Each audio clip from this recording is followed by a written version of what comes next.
संचिन्तयेद् भगवतश्चरणारविन्दम् वज्राङ्कुशध्वजसरोरुहलाञ्छनाढ्यम्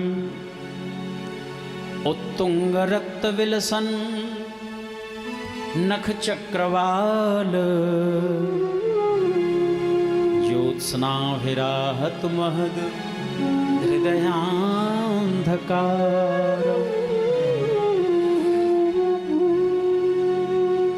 जिसको मन कहते हैं, चित्त कहते हैं, जैसा मनन करता है, चिंतन करता है, वही रूप इसका बन जाता है सज्जनों।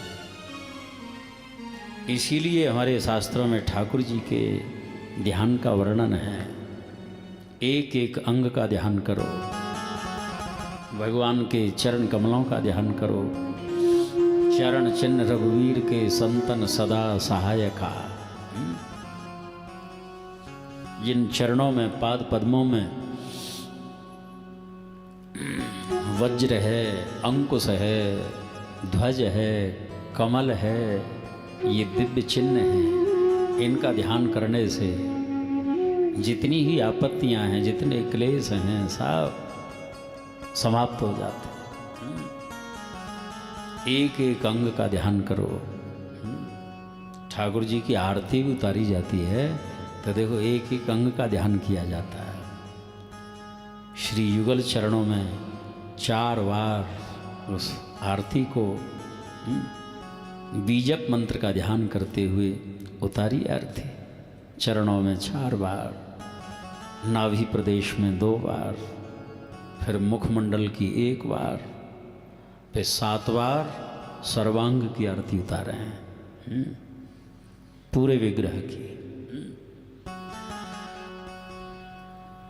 तो ये भाव आता है 7 आवरणों से युक्त ये भगवान का ब्रह्मांड में जो विग्रह है, सिवाय इनके और कुछ नहीं है। लेकिन कैसी लीला करते हैं, एकांशेन स्थितो जगत, एक अंश में ही सारी सृष्टि को समाहित कर लेते हैं। छोटा सा विग्रह जो भी हमारे गोपाल हैं, सीताराम हैं, अनंत ब्रह्मांड समाहित हैं इनमें। कैसी महिमा है। मंद मंद मुस्कुराते हुए, हाँ, इनके श्रीमुख का ध्यान करो। भगवान श्याम सुंदर, कहीं भी इनकी छवि का दर्शन करें, मंद मंद मुस्कुराते हुए, कभी उदास नहीं होते ये, कभी नहीं।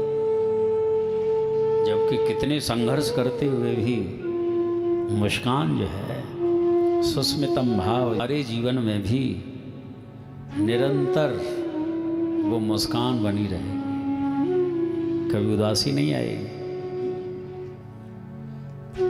इसीलिए श्री ठाकुर जी के एक एक अंग के ध्यान का वर्णन, सुग्रीव की जो भी पीड़ा थी दूर हो गई।